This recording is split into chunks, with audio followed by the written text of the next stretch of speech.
Hello, welcome to Board Game Bonkers. I'm Jay Sears, and today we're going to have a look at my top 10 board games that I've played the most and why. Now, there may be a few little surprises on this list. Before we actually get into it, please do consider subscribing to the channel if you haven't already done so. Yes, you little buggers that keep watching the videos and don't subscribe. It helps the channel grow. So, big thank you if you've already done that. And I want to make you aware of some articles right in the board game industry, top 6s, top 10s, better than, and links to the educational and scientific benefits of board gaming on Medium. So that is a link. It's been put into the description down below. Check it out. It takes 2 seconds to do that. So let's dive into this list, and I don't have any honourable mentions or anything like that.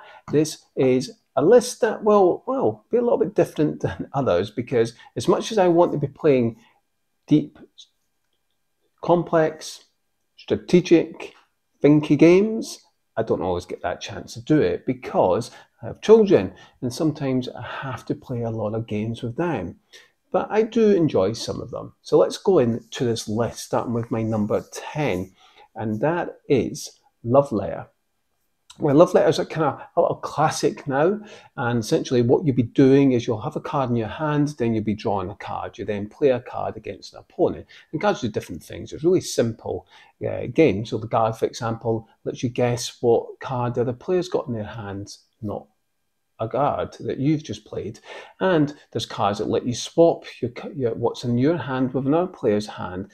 There's a card that lets you see what card the other player has got. So what you're trying to do is eliminate that player by them discarding the card that's in their hand. And they might have a card, for example, that says that if you have this card and you discard it, you're out of the round. So once you have won that round and all the players are out and you only play with a card in your hand, then you'll take an affection cube, and you're trying to get the most affection cubes. You will then win the game. Really simple and streamlined. Now, the reason why this has been played a lot, I played it quite a lot, but my son loves this game. It's now his favourite card game, so he loves playing it. And he's got a copy at home, and he likes to play this a lot, and it's really simple and streamlined. The only caveat is I think it goes on for far too long for what it is. So I usually half the number of cubes that you have to acquire, because it just goes on too long otherwise. I think this is what's great with 2 players. Better with more players. I think for me, 4 is a good level, but I think even up to 6 players, it works really well. But I'm happy to play this at any player count. I think it works really well with a lot of different player counts. So check it out. That's Love Letter. Let's move into my number 9, and that is a deep strategy game. I absolutely love this. Civilization: A New Dawn. Now, if you're familiar with Sid Meier's Civilization, the computer game, then you'll find a lot of similarities with this. So this has all the elements of a 4X civilization game. You're going out exploring, you're building your civilization. It looks great in the board. You're going to build a bit of a defense around your civilization. You can go on a bit of an adventure to do trading, and you'll get engage in combat. Combat's quite complicated in this game, and I think they've convoluted it. You could have simplified it. You've got different numbers of dice you roll depending on who you're having combat with. There's a couple of other factors to take into account. You've also got this really cool mechanism, which I love, is you have these action cards and you have this banner board above, and they're numbered from 1 to 5 with expansion that increases that. And I highly recommend getting an expansion.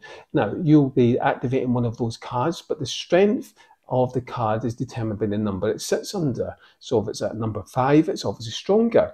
And I really like that. And it has terrains as well. So when you're doing traveling then or building your civilizations, you have to be mindful of the terrain as well. So obviously the higher up the card for that action, well, the better it is, because you've got more flexibility where you build and explore. I really like that. I really like how this game offers some deep strategy, and you've got these objective cards laid out that everyone can see. You're trying to meet those objectives to score, which will trigger at the end of the game. This does last quite a long. This can kind of drag on a bit, and usually when we play it, it takes around 3.5 hours, and that's because we like to take our time, but it also means that it can take up a full evening, depending, of course, how long your evening is. I really highly recommend this. I absolutely love and adore this game, and I play it a lot just because I just love the theme of this, and this does everything I wanted to do. It's thinky. I find this more complicated than I do, and through the ages, which is considered more complicated than board game, I find that easier than this game. It's just the way my brain works, but I really do find this engrossing. I find that I've got this quite thinky, and I'm thinking about, okay, I need to action this card to do this, but I need to get this card up, because once you use an action on a card, you then put that to number 1 slot and the rest slot up. You've also got this dial where you can actually increase that dial to then upgrade your cards to better, more powerful ones, which gives you better abilities. I really like that. I like the choices and decisions in this. And you're thinking about, okay, these objectives, I need to try and meet those objectives. Which ones can I meet? Oh, I can do this, I can do that. That's going to give me these points. I really like that. I find it fascinating. I think this is a great, solid civilization game. It's my favourite. Absolutely thoroughly enjoy it. Let's now move in to my number 8. And this might surprise a few people. This is more for kids. It's Throw Avocado. I do not like this. I'm sick to death of playing it. But my son loves it. He just loves this messy chaosness. So you basically got this stack of cards, about 20 each. You're drawing them. You're trying to get sets of 3 to then obviously play it. It's going to give you points and then allow you to throw the avocado. And you do it in different styles depending on what the cards tell you to do. Chaotic fun for the family. The son absolutely loves this. And yes, they have a great time. I'm just sick to death of playing the bloody thing.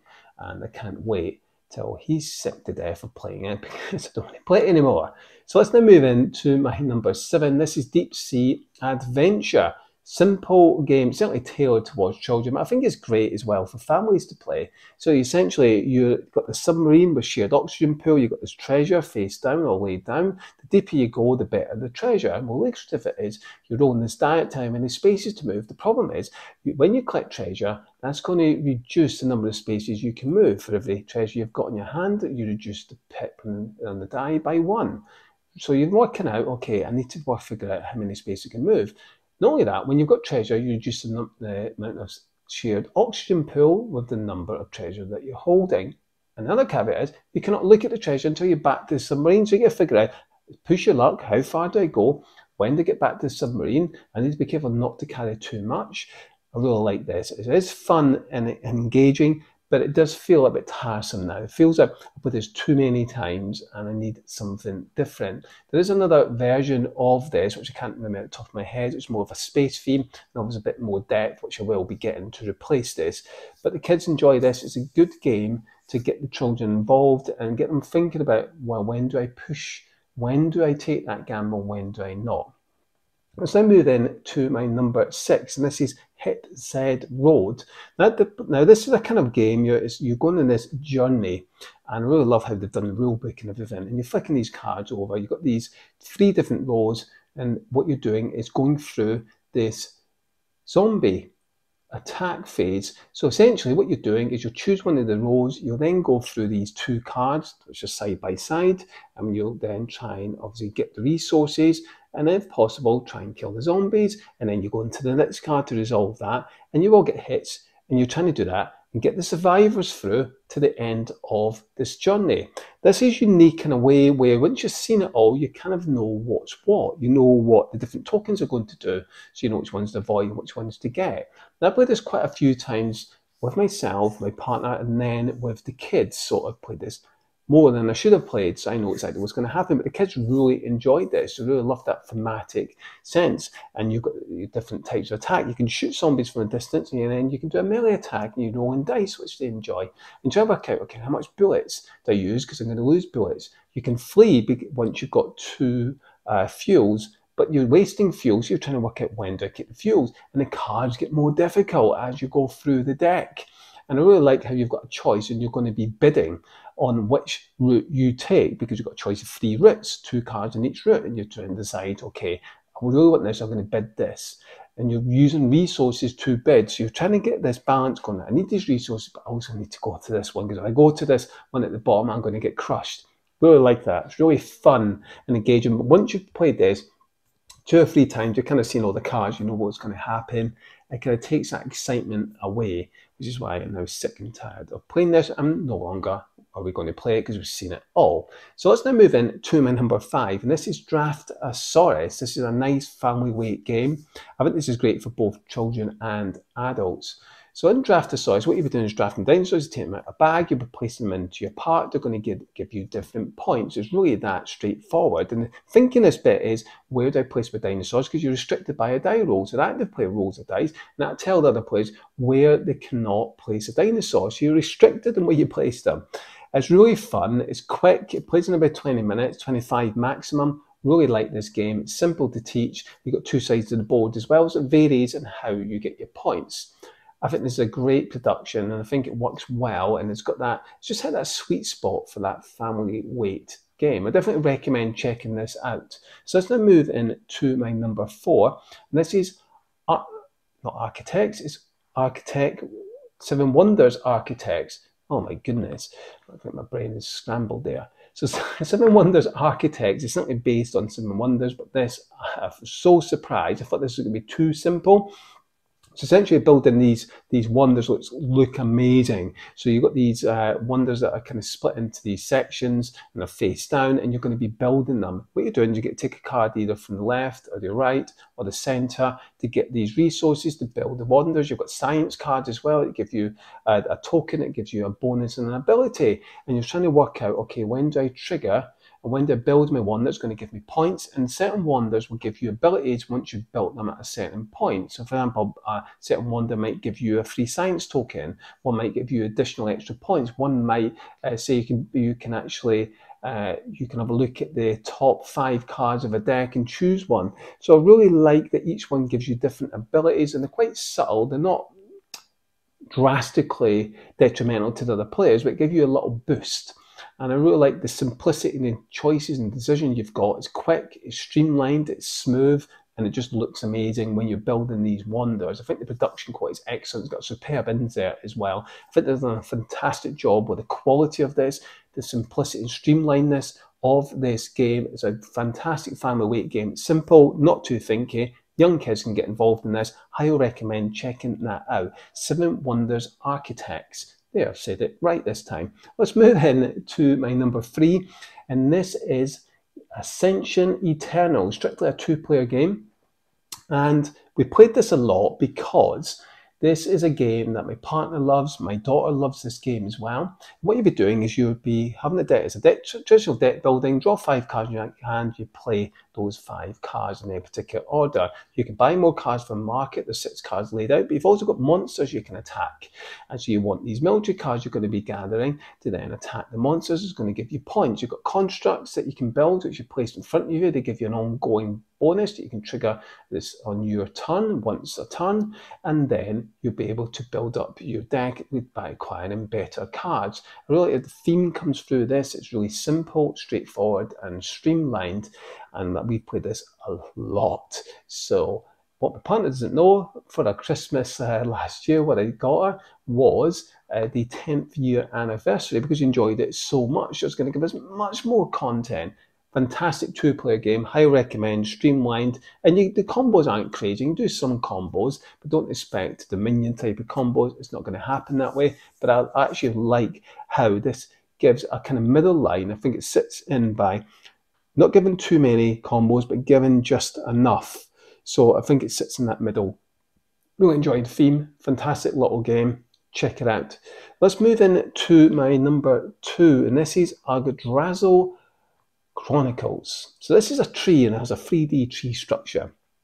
And you're going through, it's this kind of story campaign, and you'll be triggering these different abilities. You have these cards, you'll be playing a card, and it goes onto this round circular board. And if you've got, if you trigger, 2 of the same type, then that triggers the ability of that type of enemy that's on the tree.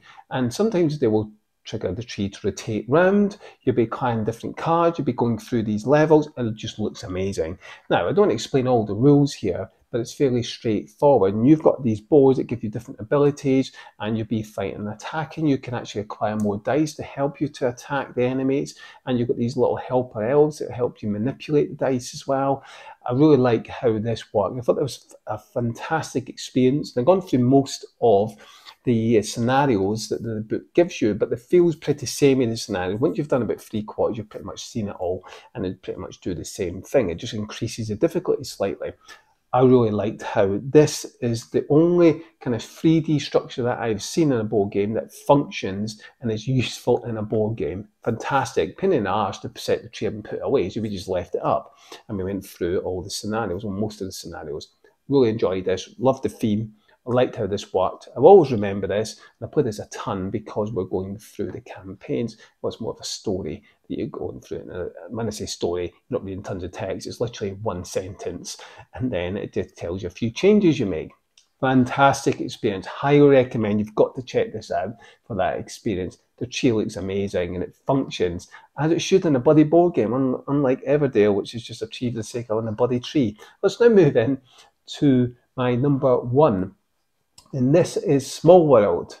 Whoa, Small World is a classic. It's an area control game where you'll be getting these little chits, which is your faction. Your factions then have a banner attached to it, gives you an ability. You can choose one from the row, but any you skip, you leave a coin, which essentially is victory points behind. You'll be then getting those factions. Place them on the board, trying to conquer. Simplistic combat, where it's deterministic. You just need 2 or more of those tiles that you've got than what's in the region you're going into, and then you've conquered it. Really simple and straightforward. And I like how the factions have different abilities, so they do different things. We're not called faction, doing that for simplistic reasons, and they'll give you different things. Some you can use tunnels, some will give you extra points if you conquer certain regions, and then you'll get your points for how many regions you've conquered at the end of the round, which essentially is your coins, that's victory points. And the difficulty and the challenge is when you retire your faction, and what you do is you flip all the tokens over that are out on the board, and then you get your new faction. So you're still conquering those regions and getting points, but they're much easier for us to take over, and you can't utilize their special ability for most of them. And then you can actually get another faction to place out onto the board. Really like this game. I like how the maps scale as well for different player counts. Now, we played this a ton because during the pandemic, well, we were stuck indoors, and Small World was online, so we played it a ton of times on Steam. And we also played this between 50 and 100 times. So I've played this board game a ridiculous amount of times, but I still much prefer the board format, and I like getting this out. But I haven't got it to the table that much over the last year because I played it to death, and I think I'm sick and tired of playing it. So perhaps eventually this will come off this list if we do this again, and it might be replaced with something like Blood Rage. So that brings us to the end. Now, I hope you've enjoyed this. I haven't really explained in terms of all the rules and how all the games play. It just gives you a bit of a flavour and the reasons why we played these games. And a lot of the time it's because the children want to play games, so we have to find games that's suitable for them, but also games I'll enjoy as well, because I'm past those tacky games apart from Throw Avocado, because as soon as that's gone, it's gone in the bin.